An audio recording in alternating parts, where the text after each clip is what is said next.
The Youtooz Moose Plush sale is now live. Head over to jamestoland.youtooz.com or click the link in the description to get your very own limited edition Moose Plushie. The hat even comes off. You're a little wobbly at the moment, but that's to be expected during your first minutes of life. It's not long till you find your footing, and at 5 days old you can already outrun a human. Not sure about one of those though. You might be in trouble here.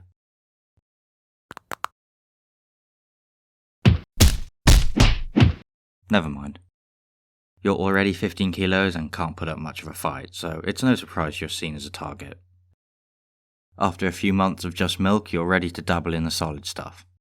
Literally, the word moose originally translates from twig eater or bark stripper, hinting towards some of your favourite food.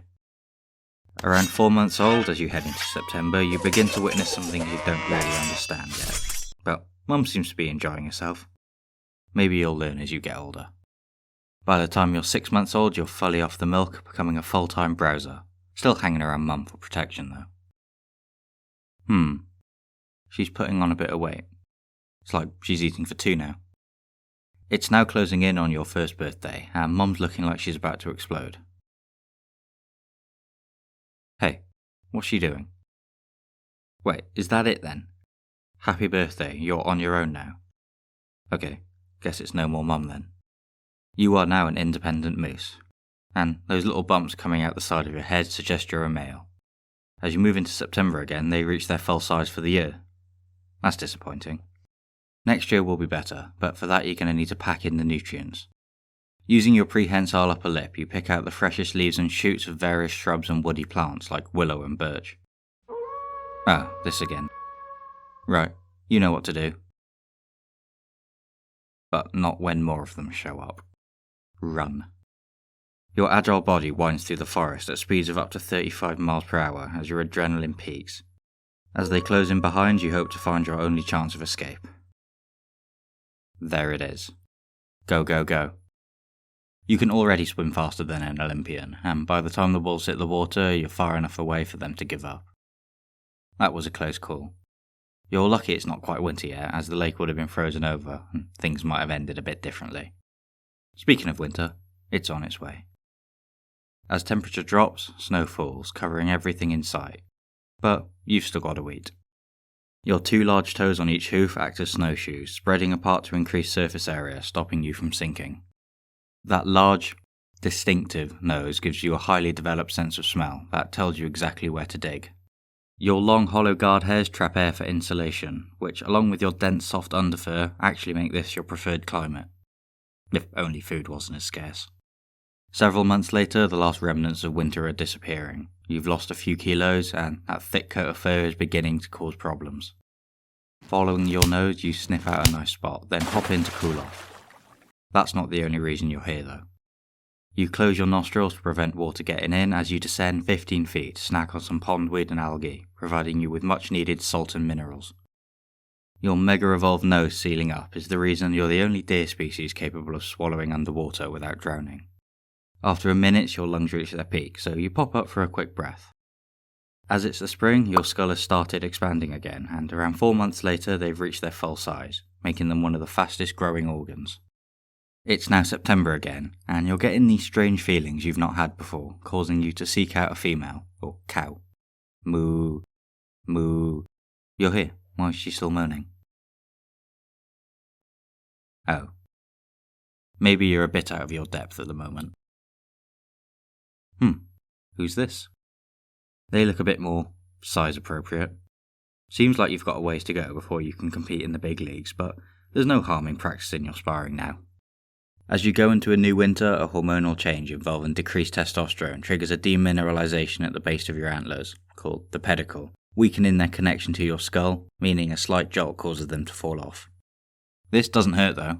If anything, it feels nice to get all that extra weight off. Plus, it's handy for conserving energy with the scarcer food, and they're really more of an injury hazard now it's not the mating season. The next few years are spent eating, growing, and building your way towards that goal of competing with the best.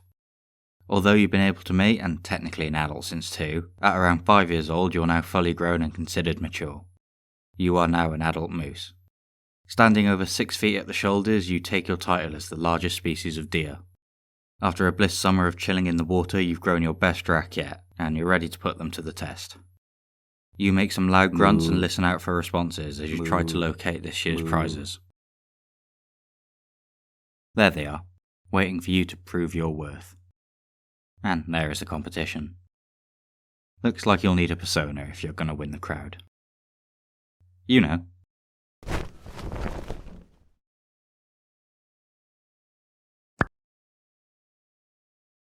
Boom. You're all suited up and ready to go. Guess you're first up then. Who's your opponent? This should be a piece of cake.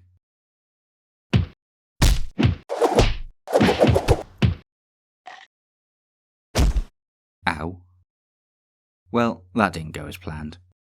You're still young, it's gonna be alright. Even though it doesn't feel it now. Your anger and frustration continue, until a month later when suddenly you can't remember what you were so worked up about. In your post-rut clarity, you can now get back to the important stuff, like eating 27 kilos of food a day. That oversized nose leaves no room for upper incisors, but the 8 on your lower jaw make up for that. Your tough tongue, lips and gums all aid in getting food to your 12 pairs of molars to be ground down for consumption. As the lakes freeze over and you lose your access to salt-rich aquatic plants, you look to other solutions to obtain it. Yum. Who's that? They've clearly never heard of personal space, so you give them the eyes and dip your head forward to get them to back off. You're not playing around. Maybe they need some more convincing.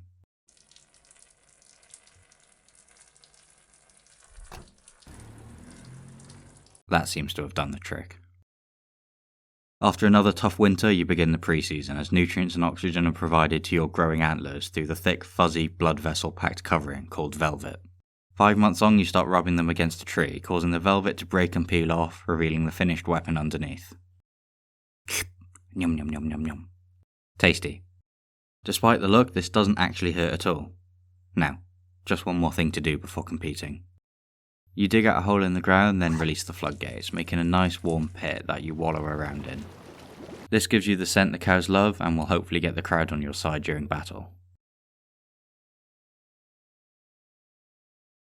Looking good. With your larger rack and promising weigh in, you think you've really got a chance this time. Victory is yours. Right. Round 2.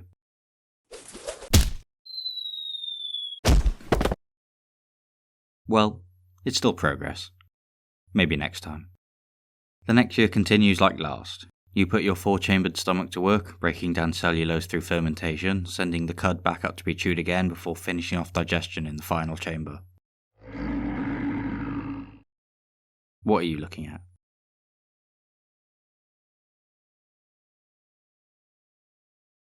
Yeah, that's right. You aren't afraid of them. That, on the other hand, can give you some serious problems in the form of a fatal parasite that lives in your brain and spinal cord. Best be on your way. As September rolls in, you go through the usual rut preparation. Your neck flap is as flappy as it's ever been, and you're carrying the weight of a newborn on your head. At 6 feet wide and near perfect symmetry, your antlers are in peak condition, meaning this is the prime of your life, so it's the best chance you'll ever have to prove your worth. 1 down. On to the next.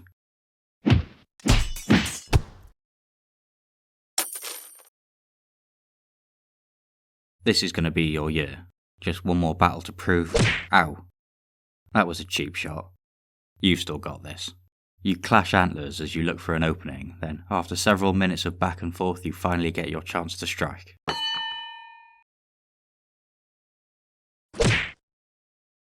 Well, you give up. You'll never be as strong as you are now, so guess some things just aren't meant to be. May as well watch the final fight. Go on, show you can beat all of us easily. Hang on, what's happened there? They can't get their antlers free. They're stuck. That means you win. I mean, really sad that they're probably going to die now, but you're the strongest available male. You did it. sort of. As there's no one left to oppose you, you sit back and claim your reward. A month later, your first successful rutting season has come to an end, and all the cows head off to raise the next generation, something you're very happy to have no part in. All you have to do is chill and eat till next year. As always, you grow then shed your antlers in preparation for defending your title. They're not looking quite as impressive this year though, should still get the job done. The following year it's looking even worse, and by the time you reach your mid-teens you have to face the reality that you're not the young strong bull you used to be. Knowing that your prime is over can get you down at times, but you shouldn't be sad.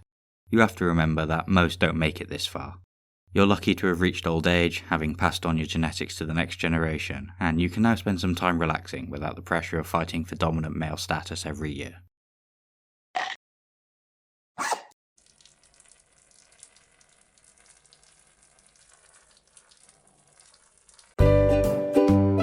Don't forget to click the link in the description to get yourself a limited edition Youtooz Moose Plushie.